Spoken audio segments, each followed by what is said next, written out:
अस्सलाम वालेकुम। मेरा नाम है मुजाहिद हसनैन और आप देख रहे हैं स्टार्टिंग आउट विद प्रोग्रामिंग। इस लेक्चर के अंदर हम ग्राफ्स का इंट्रोडक्शन देखेंगे। अब ग्राफ्स क्या है? ये हमारे पास एक फंडामेंटल डाटा स्ट्रक्चर है कंप्यूटर साइंस के अंदर, जिसको हम यूज़ करते हैं रिलेशनशिप्स मॉडल करने के लिए डिफरेंट एंटिटीज़ के बीच में। अब यहाँ पे जो हमारे पास डिफरेंट एंटिटीज़ हैं, उनको हम नोड्स या फिर आप उनको पॉइंट्स या डॉट या वर्टेक्स बोल सकते हो, उनसे रिप्रेजेंट करेंगे। और उनको जो चीज़ें आपस जो लाइनें आपस में कनेक्ट करेंगी उनको हम बोलेंगे एजेस। अब ग्राफ के अंदर कुछ की टर्म्स हैं जो हमें पता होना ज़रूरी है। सबसे पहले तो जो नोड्स होंगे या एंटिटीज़ होंगी उनको हम बोलेंगे वर्टेक्स, जिनको हम यहाँ पे एक सर्कल लगा के उसके अंदर उसका नाम लिख सकते हैं या सिंपली एक डॉट से भी उसको रिप्रेजेंट कर सकते हैं। तो हमारे वर्टेक्स जो है इस तरह हम रिप्रेजेंट करेंगे। नेक्स्ट आ जाएंगी एजेस। कोई भी 2 वर्टिसेस को जो चीज़ कनेक्ट कर रही होगी वो क्या होगी? वो एज होगी हमारे पास। मसलन अगर एक वर्टेक्स ये है और एक वर्टेक्स ये है और इन दोनों को एक लाइन आपस में कनेक्ट कर रही है, तो इस लाइन को हम क्या बोलेंगे कि ये एक एज है। देन उसके बाद आ जाएंगे हमारे पास डायरेक्टेड ग्राफ।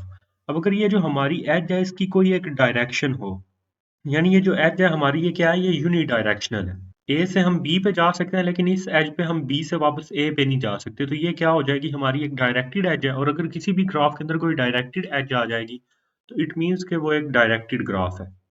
उसके बाद है हमारे पास अनडायरेक्टेड ग्राफ। अगर हमारे ग्राफ के अंदर मसलन सपोज कर लें ये हमारे पास 3 वर्टेक्स हैं A B C. In 3 vertices के अंदर किसी भी जो है ना वो एज की कोई भी डायरेक्शन नहीं है। तो इसको हम क्या बोलेंगे कि ये एक अनडायरेक्टेड है। अब अनडायरेक्टेड एज जो है हमारे पास, अगर हम देखें तो हम ए से बी पे भी जा सकते हैं और बी से वापस हम ए पे भी आ सकते हैं। तो ये किस्म हमारे पास क्या है? ये बाई डायरेक्शनल है। और एक बाई डायरेक्शनल एज को हम डबल एज से भी शो कर सकते हैं। यानी एक डायरेक्टेड एज इस तरफ जा रही है और यही डायरेक्टेड एज जो है इसे हम फिर वापस भी ट्रेवर्स कर सकते हैं। तो डबल जो है ना वो डायरेक्शन है इसकी, बाई डायरेक्शनल है। तो जो अनडायरेक्टेड ग्राफ है उसको हम ये बाई डायरेक्शनल एज से भी रिप्रेजेंट कर सकते हैं। तो अगर किसी क्वेश्चन के अंदर आपको ये डबल एज दी जाएगी तो इट मीन्स कि वो कौन सी है? वो अनडायरेक्टेड एज है। आपने उसको कंफ्यूज नहीं वहां पे कर देना। फिर उसके बाद है वेटेड ग्राफ। अगर हमारी जो एजेस है उनको कोई वेट दिया जाए, लाइक इस एज को हम 5 का वेट दे दें, इसको हम 4 का दे दें, इसको हम 3 का दे दें, तो ये जो हमारे पास वेट्स होंगे या इन एजेस की जो कास्ट होगी, अगर किसी भी ग्राफ के अंदर आ रहा होगा तो उसको हम बोलेंगे कि ये एक वेटेड ग्राफ है। अब ये जो हमारे पास वेट या कास्ट है, ये टाइम को रिप्रेजेंट कर सकता है या फिर ये अ, और किसी किस्म की भी जो कास्ट है उसको रिप्रेजेंट कर सकता है, डिस्टेंस को रिप्रेजेंट कर सकता है कि ए और सी में डिस्टेंस क्या है, या ए और सी में ट्रैवर्स करने पे जो हमारा टाइम लगेगा वो क्या है। तो ये कास्ट किसी भी चीज़ को जो है ना वो रिप्रेजेंट कर सकती है, प्रॉफिट को भी, लॉस को भी। तो ये मल्टीपल चीज़ें जो है ना वो रिप्रेजेंट कर सकता है। फिर उसके बाद हमारे पास अनवेटेड ग्राफ है, यानी ऐसे ग्राफ जिनके अंदर कोई वेट नहीं होगा उनको हम कौन से ग्राफ बोलेंगे? Unweighted graphs. देन उसके बाद आ जाएंगे साइक्लिक ग्राफ्स।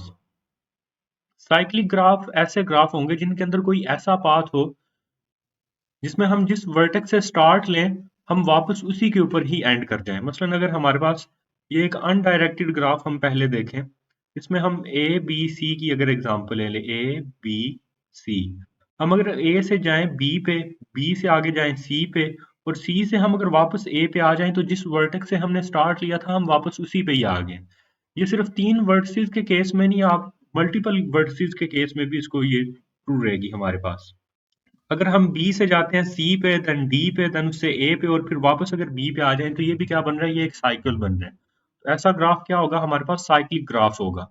और अगर हमारे पास डायरेक्टेड ग्राफ होगा तो डायरेक्टेड ग्राफ के अंदर अगर हमारी ए से डायरेक्टेड एज है सी पे, सॉरी ए से डायरेक्टेड एज है बी पे, और बी से डायरेक्टेड एज है सी पे, और सी से डायरेक्टेड एज है डी पे, और देन डी से डायरेक्टेड एज है बी पे, तो ये भी हमारे पास क्या है? ये एक साइक्लिक ग्राफ है। यानी हम जिस वर्टेक्स से भी शुरू करें हम उस वर्टेक्स पे वापस जो है वो ट्रैवर्स करके आ सकते हैं। तो ऐसा ग्राफ क्या होगा? साइक्लिक ग्राफ होगा। फिर उसके बाद आ जाएंगे ए साइक्लिक ग्राफ। अब ए साइक्लिक ग्राफ ऐसे ग्राफ होंगे जिनके अंदर कोई भी साइकिल प्रेजेंट नहीं होगा। मसलन अगर आप ये देखो ए बी सी, इसमें एक डायरेक्टेड एज है यहाँ पे, एक डायरेक्टेड एज है हमारी यहाँ पे, और एक डायरेक्टेड एज है यहाँ पे।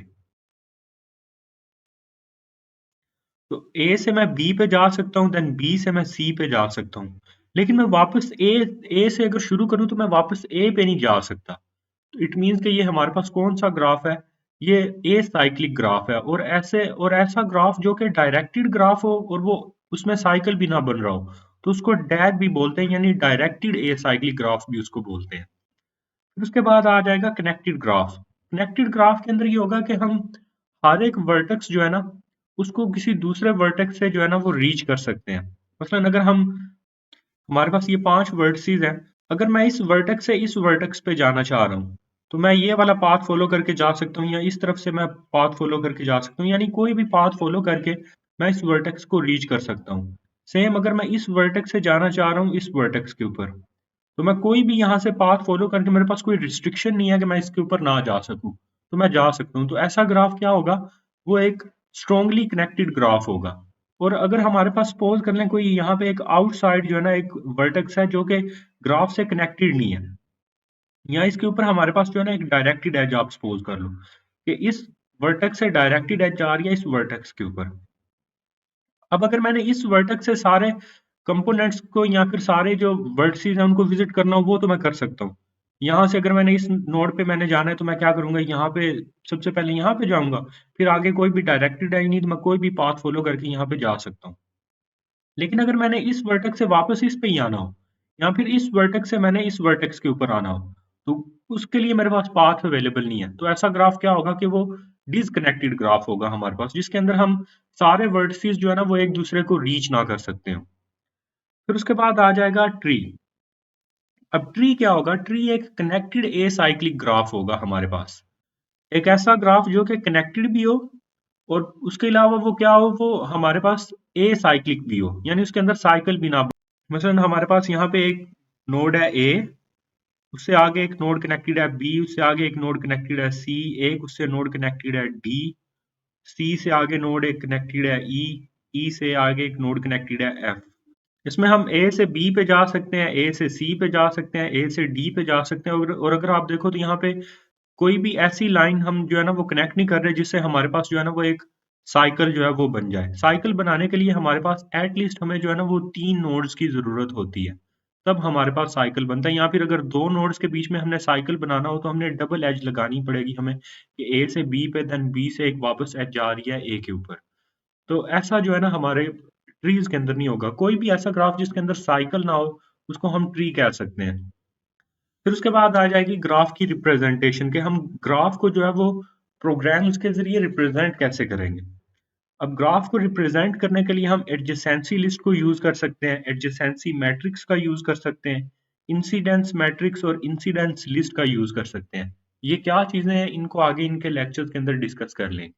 अब इससे नेक्स्ट लेक्चर के अंदर हम ग्राफ की जो रिप्रेजेंटेशन है वहाँ से हम स्टार्ट लेंगे और ग्राफ की रिप्रेजेंटेशन के अंदर हम एडजेसेंसी लिस्ट और एडजेसेंसी मैट्रिक्स को जो है वो पहले डिस्कस करेंगे। तो चैनल को सब्सक्राइब कर ले और बेल आइकन को भी हिट कर ले ताकि लेक्चर की अपडेट आपको मिल जाए। शुक्रिया।